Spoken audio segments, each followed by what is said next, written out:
اعوذ باللہ من الشیطان الرجیم بسم اللہ الرحمن الرحیم الحمد للہ رب العالمین صلی اللہ علی سیدنا محمد واہل بیتہ الطاہرین اللہم صلی علی محمد وآل محمد اما بعد۔ بعض گفتگو ہم کر رہے تھے مجاز کے احکام کے حوالے سے، تو ہم نے بعض امور کو بیان کرنا تھا، ان میں سے امر اول اور ثانی کا ذکر کیا ہے، اور ابھی امر ثالث پر انشاءاللہ بحث ہوگی۔ تو امر ثالث میں جو بحث بنیادی طور پر عقود مترتبہ میں ہے، کیونکہ اب تک جتنے بھی ابحاث ہم نے عقد فضولی میں کیا ہے، یہ اس عقد فضولی میں جہاں پر ایک عقد ہوا تھا، ایک مال پر ایک ہی دفعہ عقد ہوا ہے، ٹھیک۔ تو اس میں ہمارا گفتگو تھا کہ اس عقد پر مالک اجازت دے تو کیا ہوگا، مالک اجازت نہ دے تو کیا ہوگا۔ لیکن بعض اوقات یہ ہوتا ہے کہ عقود کیا ہوتا ہے، مترتبہ ہوتا ہے۔ خود ترتب یعنی ایک لمبا ایک لائن لگ جاتا ہے، یعنی ایک شخص ایک مال کو، کسی شخص کے مال کو فضولی تو دوسرے کو فروخت کرتا ہے۔ اب وہ مال دوسرے کے ہاتھ میں پہنچتا ہے تو پھر وہ دوسرا تیسرے کے ہاتھ میں فروخت کرتا ہے، پھر تیسرا چوتھے کے ہاتھ میں فروخت کر دیتا ہے، ٹھیک ہے نا۔ تو اس صورت میں پھر یہاں پر کیا ہوگا، یہ ہمارا موضوع نظام ہے کہ مثلا اب یہاں پر فرض کریں مثال کے طور پر عقود مترتبہ میں بنیادی طور پر دو تین صورتیں ہیں۔ ایک دفعہ یہ عقود مترتبہ فرض کریں ہم 3 عقد رکھو، ایک شخص کے مال پہ 3 عقد انجام پایا، تو وہ تینوں عقد جو ہے خود مبی پر واقع ہوا۔ مثلا انہوں نے جو مثال دیا ہے، مثال کے طور پر عبد کو، غلام تھا ایک شخص کے، غلام کو زید نے بکر کو فروخت کیا، اسی غلام کو، پھر بکر نے اسی غلام کو عمر کو فروخت کیا، پھر عمر نے اسی غلام کو خالد کو فروخت کیا۔ تو یہاں معاملہ کس پر ہوا ہے، غلام پر ہوا ہے اور ترتیب کے ساتھ۔ تو تینوں مال کس پر واقع ہوا ہے، مالک کے اس مبی پر ہوا ہے۔ اب مالک اجازت دے تو کبھی کیا کر سکتا ہے، پہلے والا عقد کی اجازت دے سکتا ہے، کبھی مالک آخر والا عقد کی اجازت دے سکتا ہے، کبھی درمیانے والے کی اجازت دے سکتا ہے، ٹھیک۔ اور کبھی کیا ہوتا ہے، یہ عقود مترتبہ مبی پر نہیں ہوتا ہے بلکہ اس کے عوض پر ہوتا ہے۔ مثلا یعنی فرض کرے اس غلام کو دینار کے مقابلے میں فروخت کیا تھا، یا فرض کے مقابلے میں، یہاں مثال دی دیا ہے غلام کو گھوڑے کے مقابلے میں فروخت کیا تھا، تو اب غلام کو کسی نے فروخت نہیں کیا بلکہ اس گھوڑے کو جو غلام کے مقابلے میں مشتری کے پاس آیا تھا، مشتری نے اس گھوڑے کو کسی اور چیز کے مقابلے میں، مثال کو تو کتاب کے مقابلے میں فروخت کیا، پھر کسی نے کتاب کو کسی اور چیز کے مقابلے میں فروخت کیا، پھر اس گھوڑے کو کسی اور کو فروخت کیا۔ اب یہاں پر یہ معاملہ کیا ہے، مبی پر نہیں ہوا بلکہ ثمن پہ ہوا ہے۔ اب ثمن پر چند عقود ہونے کے بعد اب ترنت بھی یہی مسئلہ آتا ہے کہ یہ 3 عقود جو ثمن پہ انجام پایا ہے، مالک اب یہاں اجازت کون دے گا، وہ مالک وہی ثمن کا مالک ہوگا نا، تو پھر وہ یا تو پہلے عقد کی اجازت دے گا، یا درمیانی کی اجازت دے گا، یا آخر کی اجازت دے گا، ٹھیک۔ تیسری صورت یہ ہوتا ہے کہ عقد مبی و ثمن دونوں پہ انجام پایا ہے۔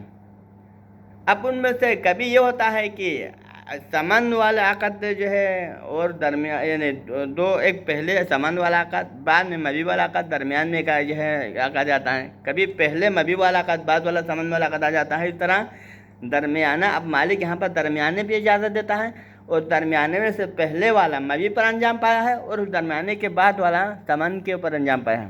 کبھی اس کے برعکس پہلے والا ثمن کے اوپر انجام پایا ہے اور بعد والا مبی کے اوپر انجام پایا، اس طرح کی مختلف صورتیں بن جاتی ہیں۔ انشاءاللہ ہم اس پر بحث کریں گے۔ الثالث، امر ثالث۔ امر ثالث کیا ہے، المجاز۔ مجاز کس کی صفات ہے، عقد کی، ہم نے پہلے بھی کہا تھا کہ یہاں مجاز کس کی صفات ہے، عقد مجاز، وہ عقد جس کے اوپر مالک اجازت دیتا ہے۔ اما العقد الواقع علی نفس مال الغیر، یا تو مجاز وہ عقد ہو سکتا ہے، وہ نفس وہ عقد جو کہ مال غیر پہ انجام دیا، یعنی غیر کے مال پر جو بے انجام پایا تھا نا، اس غیر کے اسی مال پہ انجام پایا۔ حج خود مثلا وہی غلام کو فرض کے مقابلے میں فروخت کیا تو مالک نے اجازت کس پر دیا، اسی غلام کو فرض کے مقابلے میں فروخت کرنے کی اجازت دیا۔ وَإِمَّا الْعَقْدُ الْوَاقِعُ عَلَىٰ عِوَضِهِ، یا تو مالک کس پر اجازت دیتا ہے، مبی پر ہونے والا عقد کی اجازت نہیں دیتا ہے بلکہ اس مبی کے عوض میں جو ثمن اس کے ہاتھ میں آتا ہے نا، اس ثمن پر واقع ہونے والا معاملے کی کیا کرتا ہے، یعنی میرے غلام کو فروخت کر کے اس کے مقابلے میں جو پیسہ آیا تھا فضولی کے ہاتھوں، اور فضولی نے اس کو فروغ کیا کسی کو، لہٰذا میں اس فضولی والے اس عقد کی اجازت دیتا ہوں مثلا، ٹھیک ہے، ٹھیک۔ وَعَلَىٰ كُلٍّ مِّنْهُمْ، اور دونوں صورتوں میں، کون سے دونوں صورتوں میں، چاہے مالک کی اجازت خود مبیع پر ہونے والے عقد کے اوپر اجازت دے دے، چاہے مالک اس کے عوض کے اوپر ہونے والے معاملے کے اوپر اجازت دے، دونوں صورتوں میں کیا ہوتا ہے، دونوں صورتوں میں اما یکون المجاز اول عقد وقع علی المال، یا تو مجاز کون سا عقد ہے، یعنی بالفرض اگر یہاں فرض ہم مثال دیتے ہیں تین عقد ہوا تھا، تو 3 عقد پہ در پہ یا کے بعد دیگرہ انجام پایا، تو پھر مالک نے اجازت کس پر دیا، اس عقد کے اوپر اجازت دیا جو سب سے پہلے انجام دیا ہے، اور وہ بھی کس کے اوپر انجام پایا ہے، مبیع کے اوپر، یعنی مبیع کو 3 نفر نے ترتیب وار فروغ کیا تھا، یہی عبد کو زید نے بکر کو فروغ کیا، پھر اسی عبد کو بکر نے یعنی خالد کو فروغ کیا، خالد نے کسی اور کو فروغ کیا، تو مالک نے کون سے عقد کی اجازت دیا، اس مبیع پر ہونے والا پہلے عقد پر اجازت جو سب سے پہلے ہے، ہاں جی،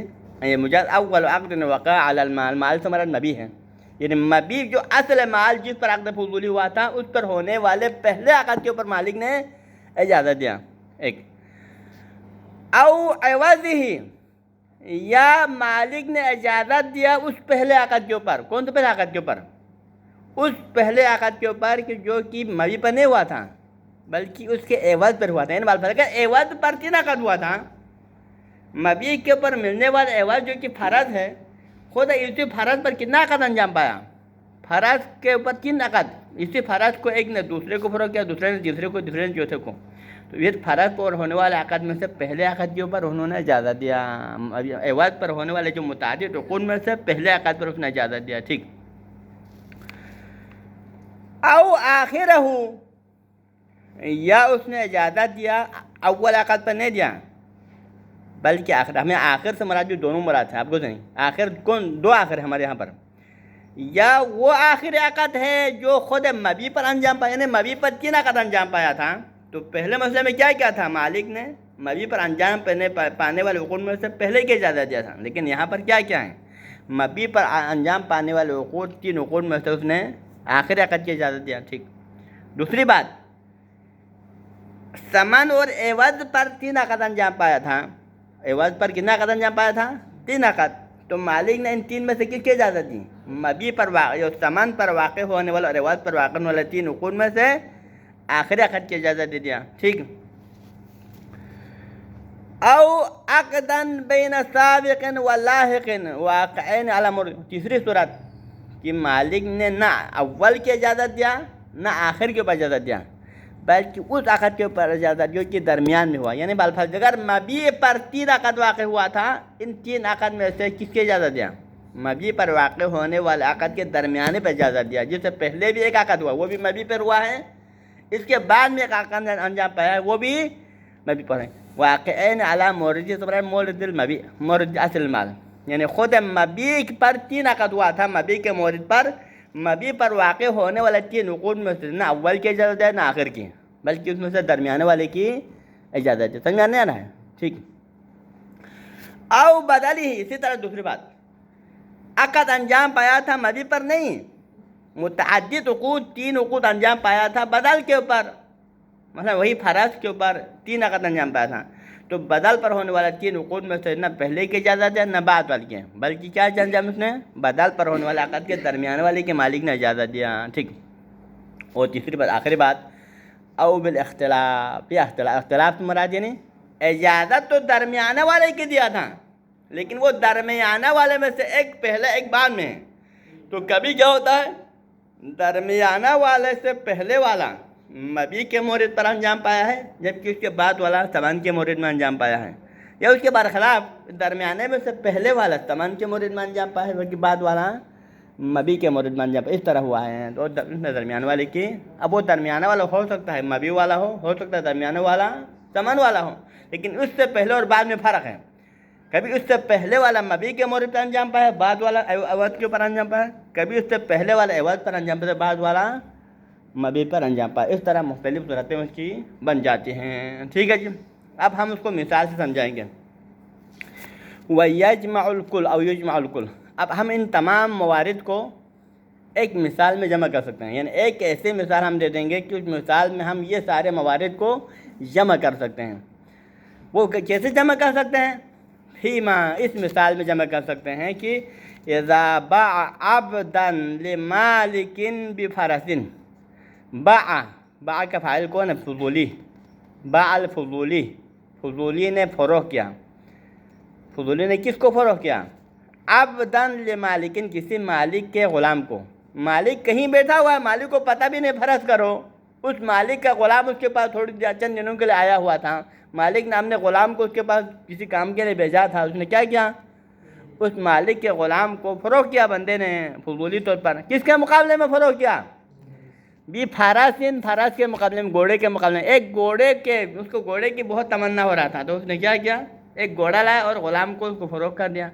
اب یہاں پر مبی کیا ہے؟ ثمن کیا ہے؟ عبد مبی ہے جبکہ فرس ثمن ہے، ٹھیک، یہ تو پہلا عقد ہوا۔ اب اگلا عقد ثم باعہ المشتری بکتاب، پھر باعہ، کس کو فروخت کیا؟ باعہ عبد کو۔ اب گھوڑا لا کر غلام کو کس کو دیا تھا؟ گھوڑے کے مالک کو، تو پھر گھوڑے کا مالک کیا؟ مشتری ہے۔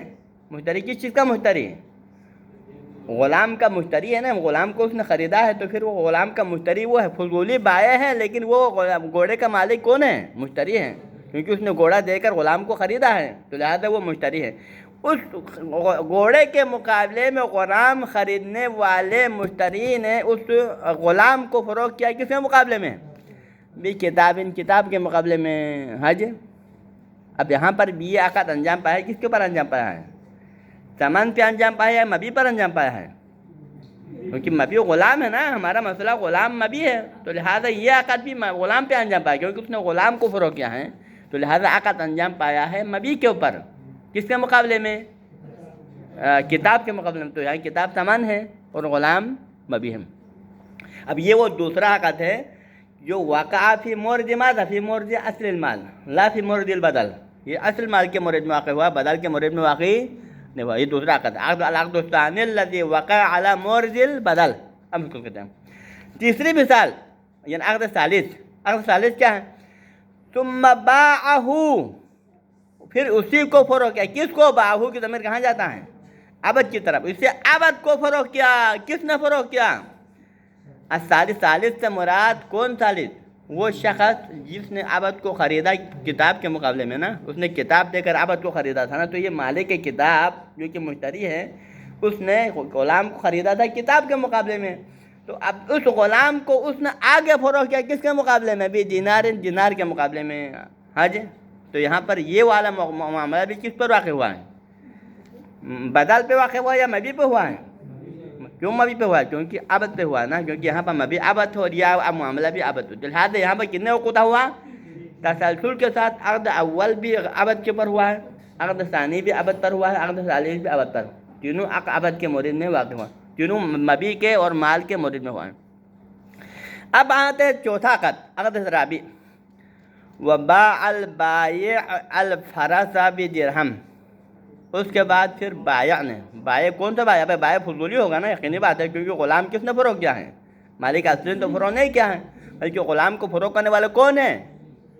بائع فضولی، جس نے غلام کو فروخت کر کے کیا لایا تھا؟ فرس لایا تھا۔ تو اب بائع فضولی کے پاس فرس، بائع فضولی کے پاس پہنچا تھا، اس بائع فضولی نے فرس کو کس کے مقابلے میں فروخت کیا؟ درہم کے مقابلے میں۔ تو اب یہ وہ عقد جو فرس کے اوپر انجام پایا ہے، یہ بدل کے اوپر ہوا ہے یا اصل مبی پر ہوا ہے؟ بدل پہ ہوا ہے، کیونکہ فرض بدل ہے، غلام کا بدل ہے نا، فرض غلام کا عوض ہے، بدل ہے یا ثمن ہے، آپ جو بھی کہیں اس کو تین نام دے سکتے ہیں، یا آپ بدل نام دے سکتے ہیں، اس کو عوض بھی کہہ سکتے ہیں، اس کو ثمن بھی کہہ سکتے ہیں، ٹھیک۔ اب یہ ثمن پہ ہوا ہے تو لہٰذا یہ وہ عقد اول ہے جو بدل پہ واقع ہوا ہے، ٹھیک ہے، ختم، ٹھیک۔ اس کے بعد اگلا عقد، السلام علیکم سینا، وباع الثالث الدینار بجاریۃ، اس کے بعد وہ تیسرے بندے نے، اب تیسرا بندہ کون سا بندہ؟ جس نے غلام کو دینار کے مقابلے فروخت کیا تھا نا، جس نے غلام کو فروخت کر کے کیا لایا تھا؟ غلام کو فروخت کر کے دینار لایا تھا، اس نے اس دینار کو فروخت کیا کس کے مقابلے میں؟ کنیز کے مقابلے میں۔ تو یہ دینار بھی کون سا معاملہ ہے؟ بدل پہ ہوا یا مبدل پہ ہوا؟ بدل پہ ہوا یہ بھی، کیونکہ دینار بدل ہیں، یہاں دینار اصل مبی نہیں بلکہ یہ بدل ہے، تو یہ والا بھی وہ عقد ہے جو بدل پہ انجام پایا، مبدل پہ انجام، تو لہٰذا اس نے دینار کو جاری کے مقابلے میں فروخت کیا۔ اس کے بعد پھر آخری چھٹا عقد، وباع بائع الفرس الدرہم برغیب، اس کے بعد پھر جس نے فرس کو فروخت کیا تھا، جس نے فرس کو فروخت کیا تھا کس کے مقابلے میں؟ درہم کے مقابلے میں، یعنی تو لہٰذا اس نے درہم لا کر فرس کو دیا تھا نا، فرس دیا تھا، درہم لایا تھا، تو فرس فروخت کر کے جس نے درہم لایا تھا فرس کے مقابلے میں، اس درہم کو اس نے فروخت کیا کس کے مقابلے میں؟ رغیب کے مقابلے میں، روٹی کے مقابلے میں، رغیب ہے نا روٹی، تو لہٰذا یہاں پر یہ معاملہ بھی کس پر انجام پایا ہے؟ درہم پر، اور درہم مبدل ہے یا بدل ہے؟ بدل ہے، عوض یا بدل ہے، تو درہم بھی بدل ہے۔ اب یہ والا عقد بھی کس پر انجام پایا ہے؟ بدل پر انجام پایا، مبدل پہ انجام نہیں پایا ہے، بدل پر۔ اس کے بعد پھر ایک اور عقد انجام پایا، ثم بیع الدرہم بحمار، اس کے بعد پھر درہم کو فروخت کیا گیا، فروخت کیا گیا حمار کے مقابلے میں۔ اب یہاں پر درہم و حمار کا معاملہ بھی یقینی بات ہے بدل پہ ہوا، کیونکہ جب عبد نہیں ہے تو باقی سب کے سب کیا ہے؟ باقی سارے معاملات عوض پہ ہوا ہے، ٹھیک ہے جی۔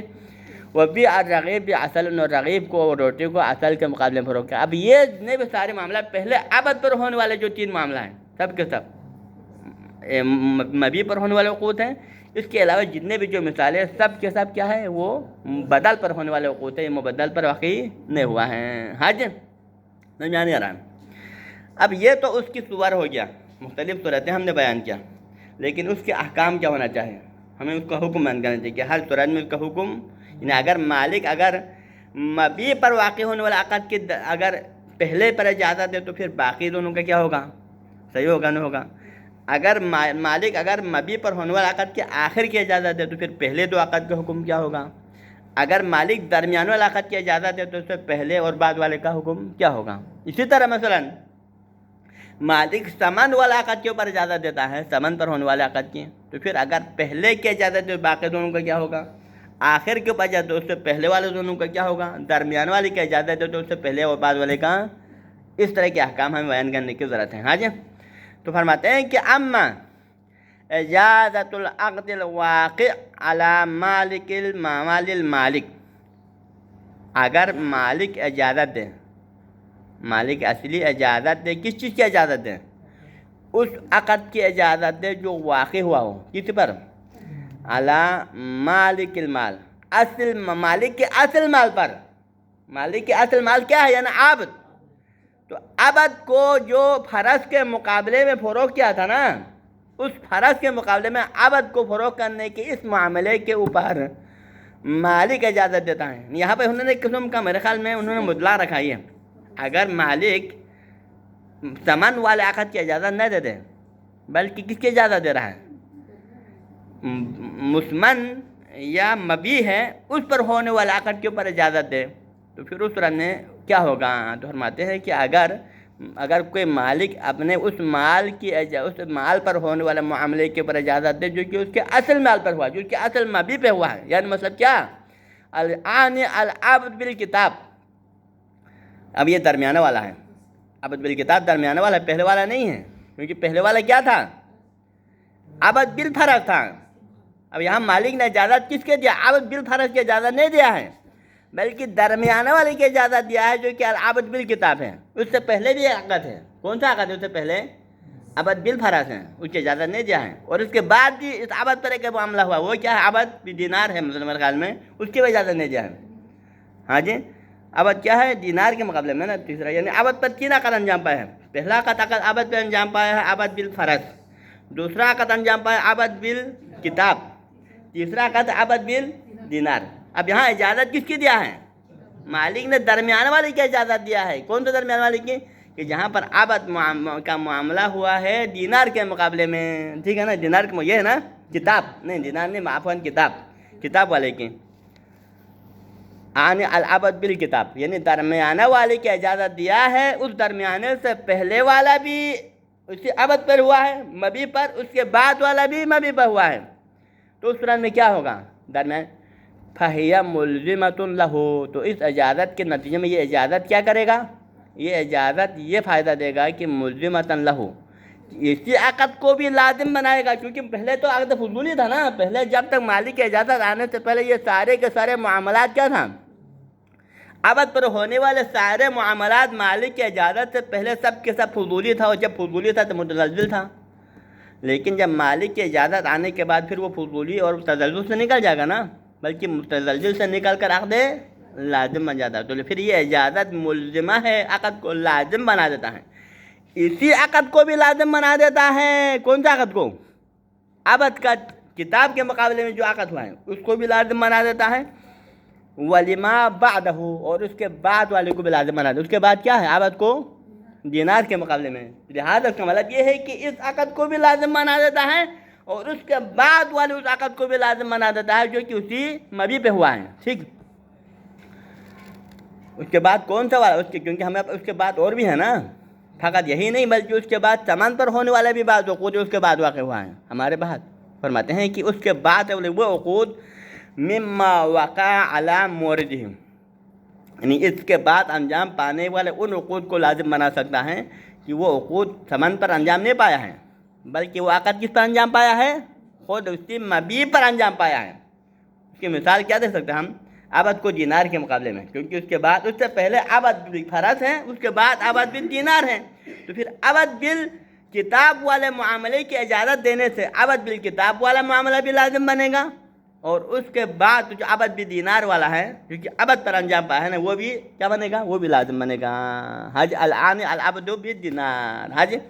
لیکن یہ کس رائے کے تھا؟ کیونکہ عقد فضولی میں تو دو نظر ہے نا، عقد فضولی اجازت کو بعض لوگ کاشف سمجھتے ہیں، بعض لوگ ناقل سمجھتے ہیں، تو یہ آپ نے کہا نا کہ یہ عقد اس کو بھی لازم بنا سکتا ہے، اس کے بعد والے کو بھی لازم بنا سکتا ہے، یہ کس قول کے تحت ہے؟ بناء علی الکشف، یہ اس رائے کے تحت ہو سکتا ہے کہ اگر ہم اجازت کو کاشف فرض کریں، کیونکہ اجازت کاشف فرض کرنے کے سن میں اجازت کیا کرتا ہے؟ اجازت کشف کر دیتا ہے کہ جس دن نقل ملکیت ہوا، جس دن عقد ہوا اسی دن سے نقل ملکیت ہوا ہے۔ اب یہاں اس سے پہلے عقد تو انجام پایا تھا، عبد کو فرض کے مقابلے میں فروغ کیا تھا، ایک وہ پہلے تھا، لیکن اس کی مالک نے اجازت نہیں دیا، لیکن مالک نے اس کے بعد والا عبد بل کتاب والے کی اجازت دیا، تو اس کا مطلب ہے کہ پہلے والا لغو ہوگا پھر، کیونکہ اس کی اجازت نہیں ہے تو اس طرح سے وہ کیا ہوا؟ عقد طرح سے باطل ہے۔ پہلے والے کے لیے اجازت کچھ پہلے والے کے لیے کیا ہے؟ مبطل ہے، بلکہ اسی اور اس کے بعد والوں کے لیے صحیح ہے، کیونکہ مالک کی اجازت نے کیا کشف کیا؟ مالک کی اجازت نے یہ کشف کیا ہے کہ جس دن یہ عبد اس کتاب کے مقابلے میں عقد کیا ہے اسی دن سے یہ نقل ملکیت انجام پایا ہے، اور عبد کو کس کے مقابلے ملکیت میں منتقل ہوا ہے؟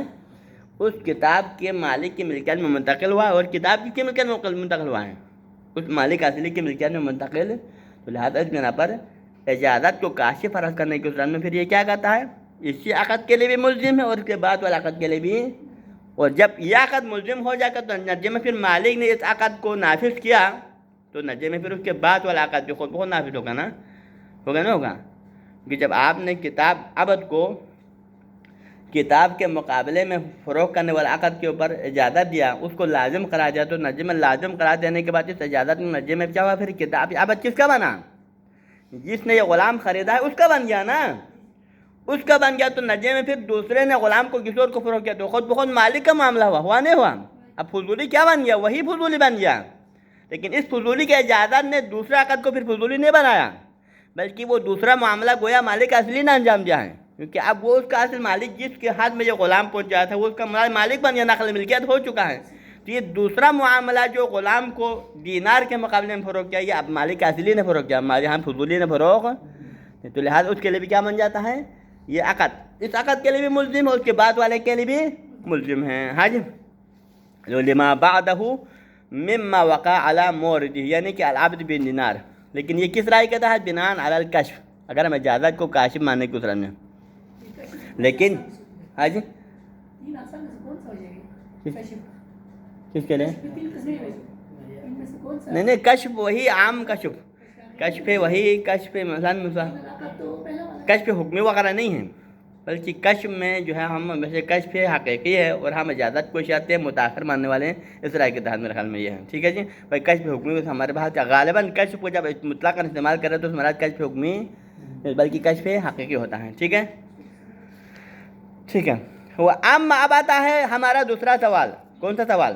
کہ آپ نے فرمایا کہ کشف والے رائے کے تحت تو یہ نتیجہ ملے گا، لیکن فرض کر اگر اجازت کو کاشف نہ مانیں، بعض وہ علماء اعلام جو اجازت کو کیا سمجھتے ہیں؟ ناقل سمجھتے ہیں، تو اس صورت میں اگر یہ درمیانے والا عقد کی مالک اجازت ہے تو کیا ہوگا؟ اس اجازت کا اثر کیا ہوگا؟ تو فرماتے ہیں کہ وَأَمَّا بِنَاءً عَلَى النَّقْلِ، لیکن اگر اجازت کو اگر ہم ناقل فرض کریں تو پھر فَيَبْنِ ماذا؟ یا فَيَبْنِ لزوم، یبنی کا فاعل کیا ہے؟ فَيَبْنِ لزوم العقد وعدمه، عقد کا لزوم و عدم لزوم مبنی ہوگا. کس کے اوپر مبنی ہوگا؟ عَلَى مَا تَقَدَّمَ، ہمارے وہ پہلے والا بحث کے اوپر. پہلے والے ہم نے بات ابحاث کیا تھا، وہ کیا تھا؟ من اعتبار ملک المجیز حین العقد وعدمه، کہ پہلے کا اختلاف تھا نا. اختلاف کیا تھا؟ ہم نے کہا تھا نا بعض علماء اعلام کس بات کے قائل ہیں؟ وہ اس بات کے قائل ہے کہ عقد کرتے وقت ہی وہ مال کیا ہونا چاہیے؟ مجیز کی ملکیت میں ہونا چاہیے. اگر مال عقد کے دوران ہی مجیز کی ملکیت میں ہیں تو اس صورت میں پھر وہ کیا ہے؟ عقد اس کے اوپر عقد صحیح ہے.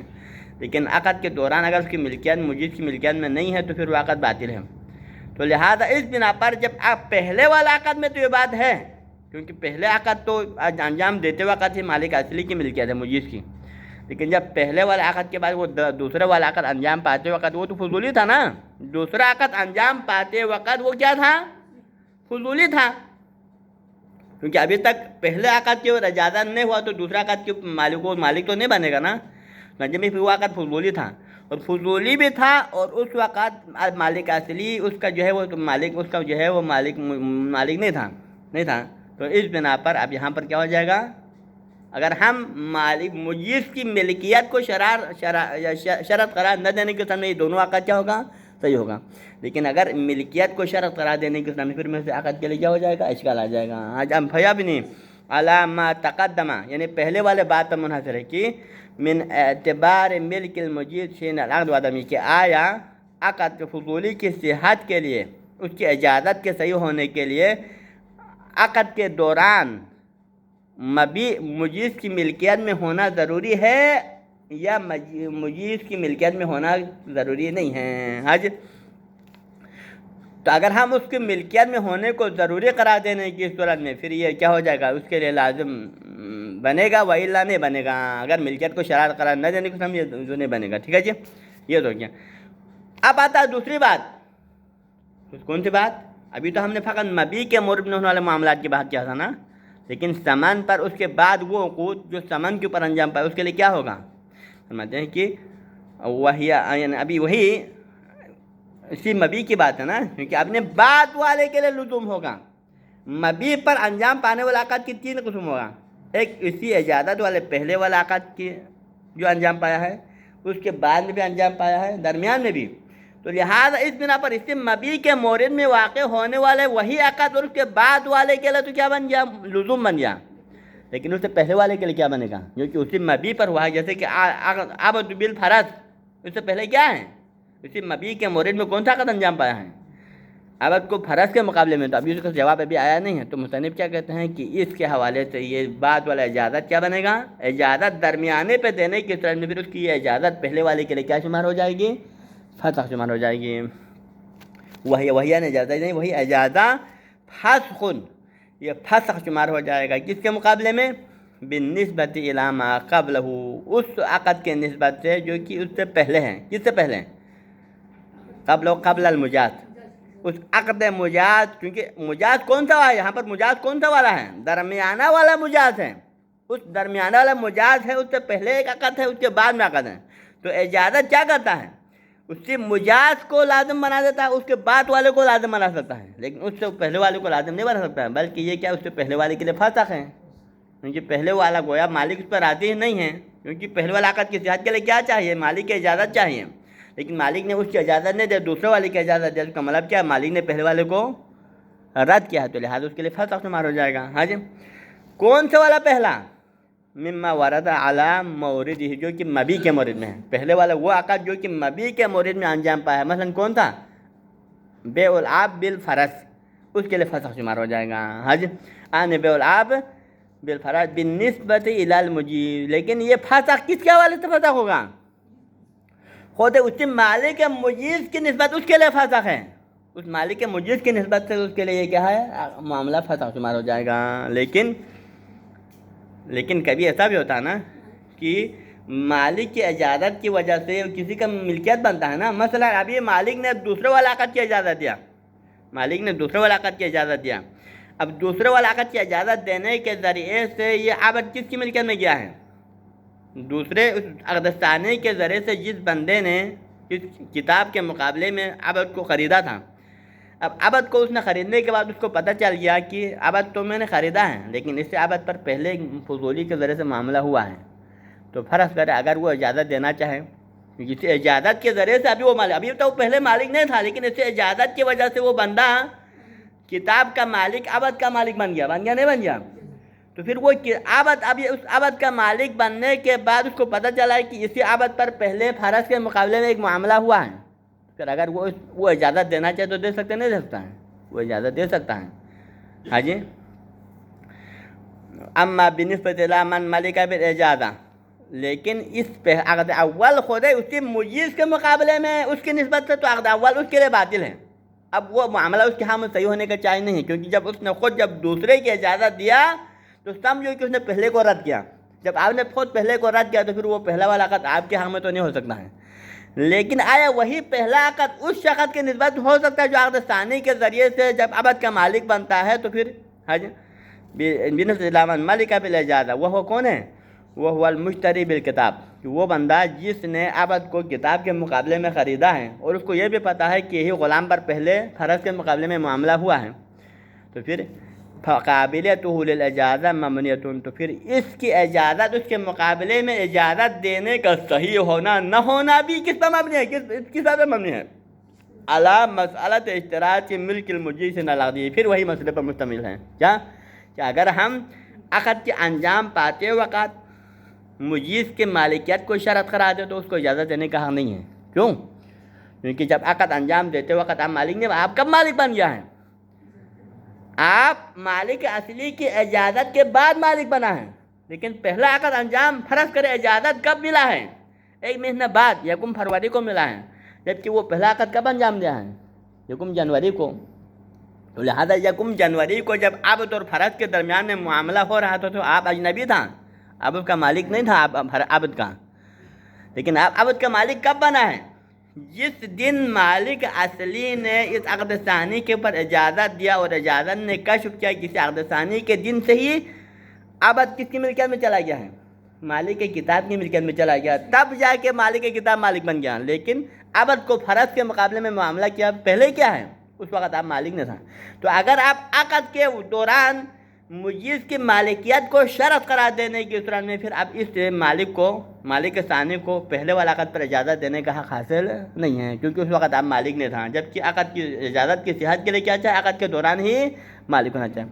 لیکن اگر آپ اس کو شرط قرار نہ دیں، کیا اجازت دینے کے لیے عقد کے دوران مالک ہونا کافی ضروری نہیں ہے، بلکہ آپ عقد کے دوران مالک نہ ہو، بعد میں مالک بن جائے تب بھی پہلے والا عقد کے اوپر اجازت دے سکتا ہے۔ اگر اس رائے کو تسلیم کرنے کی صورت میں پھر اس شخص کو جو کہ مالک ثانی ہے اس کو عقد اول کی اجازت دینا چاہے تو دے سکتا ہے، کیونکہ آپ بعد میں مالک بن گئے، یہی کافی ہے، پہلے سے مالک ہونا ضروری۔ تو لہذا اس بنا پر فقابلتہ للاجازہ مبنیۃ علی مسئلۃ اشتراط ملک المجیز العقدی، کہ مجیز کا عقد کے دوران مالک ہونا ضروری ہے یا نہیں، اس پر مبنی ہے۔ اگر عقد کے دوران مالکیت کو ضروری قرار دے تو اس کو اجازت دینے کا حق نہیں ہے، اگر اس کو شرط قرار نہ دے تو پھر وہ اجازت دے سکتا ہے۔ ٹھیک ہے جی، ھذا حال العقود السابقہ واللاحقہ علی مرجع، یہ سارے مسئلے کس بارے میں تھا؟ یہ سر ابھی تک ہم نے ثمن کی بات کیا ہے نہیں، بلکہ ہم نے ان عقود کی بات کیا ہے کہ جب مالک نے درمیانہ والی کی اجازت دیا وہ بھی اسی مبی پر ہوا ہے، اور اس سے پہلے والا ہونے والے جو عقد ہے وہ بھی اسی مبی پر ہوا ہے، اس سے بعد والا بھی اسی مبی پر ہوا ہے۔ اس میں ہمارا مسئلہ ہے عن مال المجیز، خود مجیز کے اصل مال پر ہوا جو کہ مبی ہے، لیکن ثمن پر ہونے والے جو احکام ہیں انشاءاللہ ہم ابھی بعد میں بیان کر دیں گے۔ وصلی اللہ علی سیدنا محمد و اہل بیتہ الطاہرین۔